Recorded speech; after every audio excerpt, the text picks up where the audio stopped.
On the Erie Canal it was, all on a summer's day. I sailed forth with my parents, far away to Albany. From out the clouds at noon that day there came a dreadful storm that piled the billows high about and filled us with alarm. A man came rushing from a house, saying, "Snub up your boat, I pray. Snub up your boat, snub up, alas, snub up while yet you may." Our captain cast one glance astern, then forward glanced he, and said, "My wife and little ones I never more shall see." Said Dollinger the pilot man, in noble words but few, "Fear not, but lean on Dollinger, and he will fetch you through." The boat drove on, the frightened mules tore through the rain and wind, and bravely still in danger's post the whip boy strode behind. Come board, the captain cried, "nor tempt so wild a storm."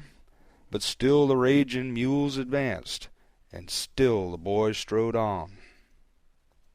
Then said the captain to us all, "Alas, 'tis plain to me, the greater danger is not there, but here upon the sea.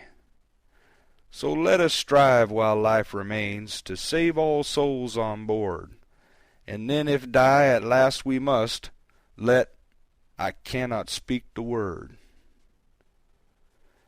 Said Dollinger the pilot man, towering above the crew, "Fear not, but trust in Dollinger, and he will fetch you through." Low bridge, all heads went down, the laboring bark sped on. A mill we passed church, hamlets and fields of corn, and all the world came out to see, and chased along the shore, crying, "Alas, alas, the sheeted rain, the wind, the tempest roar! Alas, the gallant ship and crew, can nothing help them more?" And from our deck sad eyes looked out across the stormy scene, the tossing wake of billows aft, the bending forests of green. The chickens sheltered under carts, in lee of barn the cows, the scurrying swine with straw in mouth, the wild spray from our bows. She balances, she wavers, now let her go about. If she misses, stays, and broaches to, we're all, then with a shout, "Hooray, hooray, avast, belay, take in more sail, Lord, what a gale!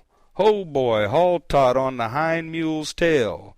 Ho, lighten ship, ho, man the pump, ho, hostler, heave the lead.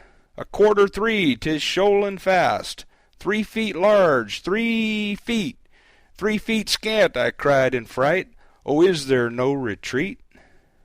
Said Dollinger the pilot man, as on the vessel flew, "Fear not, but trust in Dollinger, and he will fetch you through." A panic struck the bravest hearts, the boldest cheek turned pale, for plain to all this shoaling said, a leak had burst the ditch's bed, and straight as bolt from crossbow sped, our ship swept on with shoaling lead before the fearful gale. "Sever the tow line, cripple the mules, too late, there comes a shock. Another length and the fated craft would have swum in the saving lock." Then gathered together the shipwrecked crew, and took one last embrace, while sorrowful tears from despairing eyes ran down each hopeless face. And some did think of their little ones, whom they never more might see, and others of waiting wives at home, and mothers that grieved would be. But of all the children of misery there on that poor sinking frame, but one spake words of hope and faith, and I worshipped as they came. Said Dollinger the pilot man, "O brave heart strong and true, fear not, but trust in Dollinger, for he will fetch you through."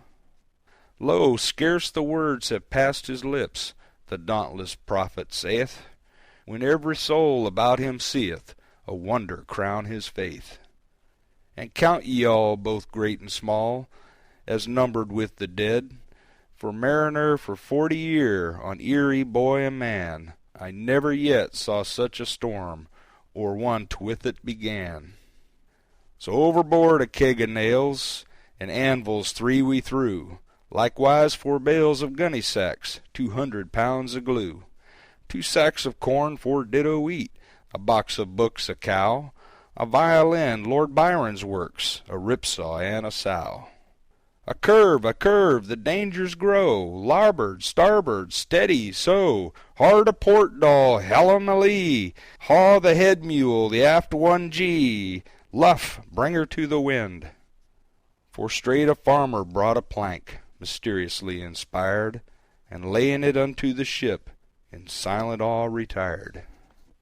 Then every sufferer stood amazed, that pilot man before, a moment stood, then wondering turned, and speechless walked ashore.